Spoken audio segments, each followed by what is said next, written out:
Hello, welcome to Naveen GK tricks. మీరు కనుక నా ఛానల్ కొత్తగా చూస్తున్నట్టయితే ప్లీజ్ సబ్స్క్రైబ్ చేసుకోండి ఫ్రెండ్స్. ముందుగా ఫిబ్రవరి 24, 2026కి సంబంధించి కరెంట్ అఫైర్స్ చూద్దాం. మొదటిగా డెఫ్సాట్ 2026 4వ ఎడిషన్ అనేది రీసెంట్గా ప్రారంభం అయ్యింది న్యూఢిల్లీ వేదికగా. దీని యొక్క ముఖ్య ఉద్దేశం ఏమిటో చూద్దాం.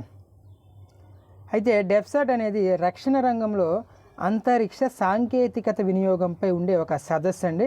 ఈ సదస్సు అనేది మనకి న్యూఢిల్లీ వేదికగా ఫిబ్రవరి 24 నుంచి 26 వరకు జరగనుంది. అయితే మన ఒక సదస్సు ఎక్కడ జరుగుతుంది, దాని యొక్క ముఖ్య ఉద్దేశం ఏంటో తెలుసుకోవాలి. రక్షణ రంగంలో అంతరిక్ష సాంకేతికత వినియోగంపై జరిగే ఒక సదస్సు. అలాగే దాని యొక్క థీమ్ అనేది మనం గుర్తుపెట్టుకోవాలి. Space at the care of national security. Space at the core of national security నిర్వహించిన సంస్థ satellite industry association of India. So ఇది మనకి డెఫ్సాట్ అనేది న్యూఢిల్లీలో జరుగుతుంది. 4th addition. రక్షణ రంగాల్లో అంతరిక్ష సాంకేతికత వినియోగం కోసం ఒక సదస్సు జరుగుతుంది. Space at the core of national security. Next one చాలా ఇంపార్టెంట్ టాపిక్ అండి. రాబ్ జెటెన్ నెదర్లాండ్స్కి అతి పిన్న వయస్కుడుగా ఒక ప్రధానమంత్రిగా ఎన్నికైన వ్యక్తి రాబ్ జెటెన్. మనం నెదర్లాండ్ అనొచ్చు, డచ్ అనొచ్చు, హాలండ్. అయితే నెదర్లాండ్ యొక్క రాజధాని ఆమ్స్టర్డామ్ అండి. దాని యొక్క కరెన్సీ మనకి యూరో. అయితే ఇక్కడ ఈయనకి 38 సంవత్సరాలు. యాక్చువల్గా నెదర్లాండ్ ప్రధానిగా 43 ఏళ్లలో పీఎంగా క్రిస్టియన్ డెమోక్రటిక్ పార్టీకి చెందిన మనకి రూడ్ లబర్స్ పేరిట రికార్డు ఉండేది అంతకుముందు. అయితే దీనిని 38 సంవత్సరాల నెదర్లాండ్ పీఎం రాబ్ జెటెన్ అనే వ్యక్తి దీనిని కొత్తగా సృష్టించాడు. ఎవరు? ఆయన పేరు రాబ్ జెటెన్. నెదర్లాండ్కి అతి చిన్న వయస్కుడైన పీఎం. అంతకుముందు 43 ఏళ్ళు రూడ్ లబర్స్ పేరిట ఉంటే ఆ రికార్డు, ఇప్పుడు రాబ్ జెటెన్ అనేది రికార్డు సృష్టించాడు. అది గుర్తుపెట్టుకోండి. అయితే ఈయన స్వలింగ సంపర్కుడునని గతంలో ఈయన ప్రకటించుకున్నాడు.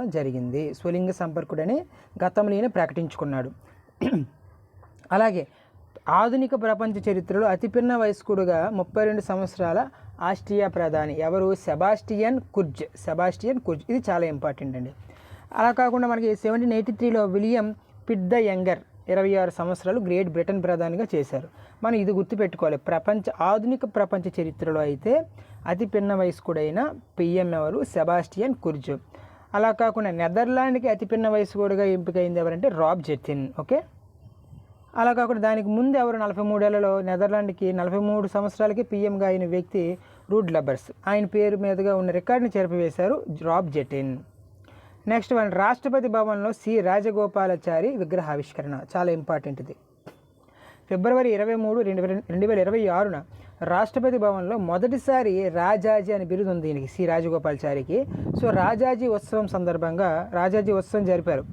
ఇప్పుడు ఫిబ్రవరి 23. అయితే దీనిని ఎక్కడ ప్రారంభించారంటే రాష్ట్రపతి భవన్లో. చూడండి, అయితే రాష్ట్రపతి భవన్లో మొదటిసారి రాజాజీ ఉత్సవ సందర్భంగా ద్రౌపది ముర్ము గారు, రాష్ట్రపతి గారు 23 ఫిబ్రవరి సి రాజగోపాలాచారి విగ్రహాన్ని రాష్ట్రపతి భవన్లో ఆవిష్కరించారు. సో రాష్ట్రపతి భవన్లో ఆవిష్కరించారు. ఎవరిది? సి రాజగోపాలాచారి, రాజాజీ అని పిలుస్తాం మనం. అయితే ఈయన స్వతంత్ర భారతదేశపు తొలి మరియు ఏకైక భారతీయ గవర్నర్ జనరల్గా ఈయన చేశారు. సో చాలా ఇంపార్టెంట్. మంది స్వతంత్ర భారతదేశపు తొలి మరియు ఏకైక భారతీయ గవర్నర్ జనరల్గా చేయడం జరిగింది. అయితే ఈయనకి భారతరత్న కూడా పురస్కారం పొందడం జరిగింది. మొట్టమొదటి భారతరత్న పురస్కారాలు 3కి ఇచ్చారు. మొదటిగా 1954లో ఫస్ట్ ఇచ్చారు. అందులో ఈయన ఒకడు. ఎవరికి ఆ 3కి అంటే సి రాజగోపాలాచారికి ఇవ్వడం జరిగింది, సర్వేపల్లి రాధాకృష్ణకి ఇవ్వడం జరిగింది, సివి రామన్కి ఇవ్వడం జరిగింది. సో అందులో ఒక ఈయన. ఓకేనా? సో గుర్తుపెట్టుకోండి. రాజాజీ ఉత్సవ సందర్భంగా శ్రీ రాజగోపాల్ గారి విగ్రహాన్ని రాష్ట్రపతి భవన్లో ఆవిష్కరించడం జరిగింది. Next one Palamau tiger reserve ఎక్కడుంది? మనకి జార్ఖండ్లో ఉంది. అయితే ఈ టైగర్ రిజర్వ్లో వనజీవి దీదీ కార్యక్రమాన్ని రీసెంట్గా ప్రారంభించడం జరిగింది. దీని యొక్క ముఖ్య ఉద్దేశం ఏంటంటే ఇది అడవులు మరియు వన్యప్రాణులను సంరక్షించడానికి మహిళలకు సాధికారత కల్పించే లక్ష్యంతో ఒక సమాజ ఆధారిత పరిరక్షణ కార్యక్రమము. సో మహిళలకు సాధికారత కల్పించడం కోసం ఈ వనజీవి దీదీ అనే కార్యక్రమాన్ని పలమో టైగర్ రిజర్వ్లో ప్రారంభించడం జరిగింది. సో 17 గ్రామాల నుంచి 18 మంది విద్యావంతులైన మహిళలను వనజీవి దీదీలుగా ఎంపిక చేయడం జరిగింది.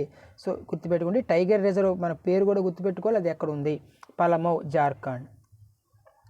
నెక్స్ట్, చేనేత మహిళలకు జాతీయ స్థాయి ప్రతిభా పురస్కారం, NHDC అంటారు, నేషనల్ హ్యాండ్లూమ్ డెవలప్మెంట్ కార్పొరేషన్. దీని యొక్క ప్రధాన కార్యాలయం మనకి నోయిడాలో ఉంది. అయితే దీని యొక్క 43వ ఆవిర్భావం సందర్భంగా జాతీయ స్థాయి అత్యున్నత ప్రతిభా పురస్కారాన్ని చేనేతకు సంబంధించి వర్కాల విజయలక్ష్మి గారికి, తెలంగాణకు చెందిన వ్యక్తి, ఈవిడ భువనగిరి, ఓకేనా, తెలంగాణలోని భువనగిరి జిల్లాకి. అయితే ఈవిడికి అత్యున్నత ప్రతిభా పురస్కారాన్ని ఇవ్వడం జరిగింది. వర్కాల విజయలక్ష్మి న్యూఢిల్లీలో ఈవిడ అందుకోవడం జరిగింది. సో చేనేత మహిళలకు జాతీయ స్థాయి ప్రతిభా పురస్కారం, ఆవిడ పేరు వర్కాల విజయలక్ష్మి, తెలంగాణ, భువనగిరి. నెక్స్ట్ వన్, ఉగ్రవాదానికి వ్యతిరేకంగా ప్రహార్ విధానం.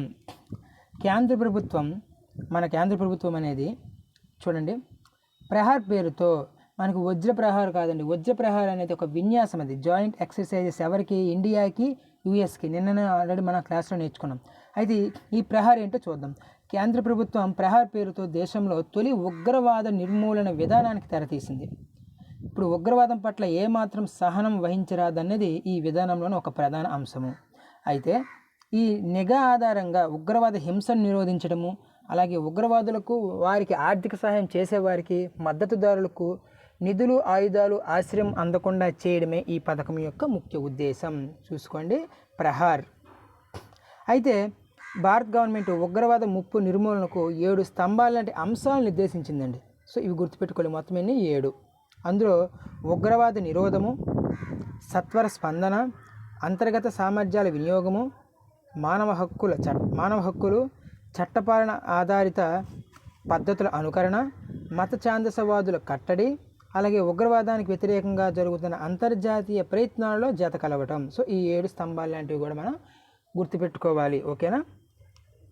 నెక్స్ట్ వన్, INS అంజదీప్ నౌక. భారత నౌకాదళ అవసరాల నిమిత్తం కోల్కతాలోని GRSC అంటే garden reach ship builders engineers నిర్మించిన యాంటీ సబ్మెరైన్ వార్ఫేర్ సామర్థ్యం గల అంజదీప్. గుర్తుపెట్టుకోండి, యాంటీ సబ్మెరైన్ వార్ఫేర్ సామర్థ్యం గల అంజదీప్ ఫిబ్రవరి 27న దీనిని కమిషన్ చేయనున్నట్లు నేవీ వర్గాలు తెలిపాయి. చూసుకోండి, ఇది అంజదీప్ నౌక, యాంటీ సబ్మెరైన్, కోల్కతా GRSC నిర్మించింది దీన్ని. అయితే తక్కువ బరువు ఉన్న టోర్పెడోలు, అలాగే రాకెట్ లాంచర్లతో సముద్ర తీర నిఘా, శోధన మరియు రక్షణ వ్యవస్థలతో 25 నాటికల్ మైళ్ళ వేగంతో ప్రయాణించేందుకు 77 మీటర్ల పొడవైన నిర్మించిన నౌకే ఈ INS అంజదీప్ నౌక. 77 మీటర్ల పొడవు నిర్మించిన నౌక, ఓకేనా, అంజదీప్ నౌక. ఇదండి మనకి ఈరోజు సంబంధించిన టాపిక్స్ అనేవి, కరెంట్ అఫైర్ అనేది. ఒక్కసారి క్విక్ రివ్యూ చేద్దాం. మొదటి టాపిక్, డెఫ్సాట్ మనకి న్యూఢిల్లీలో ప్రారంభమైంది. అలాగే రాబ్ జెట్టిన్, నెదర్లాండ్స్ అతిపిన్న వయస్కుడు అయిన PM, రాష్ట్రపతి భవన్లో శ్రీ రాజగోపాలాచారి విగ్రహావిష్కరణ, రాజాజీ ఉత్సవంలో భాగంగా. పలమో టైగర్ రిజర్వ్, జార్ఖండ్, వనజీవి దీదీ కార్యక్రమం. చేనేత మహిళ వర్కాల విజయలక్ష్మికి ప్రతిభా పురస్కారము. ఉగ్రవాదానికి వ్యతిరేకంగా ప్రహార్ నినాదం తీసుకొచ్చిన కేంద్ర ప్రభుత్వం, మన ఇండియా కేంద్ర ప్రభుత్వం. అలాగే INS అంజదీప్ నౌక, యాంటీ సబ్మెరైన్ వార్ఫేర్ సామర్థ్యం గల ఒక అంజదీప్. ఓకేనండి, ఇది ఈరోజు సంబంధించిన కరెంట్ అఫైర్. రేపటి కరెంట్ అఫైర్లో మళ్ళీ కలుద్దాం. Thank you.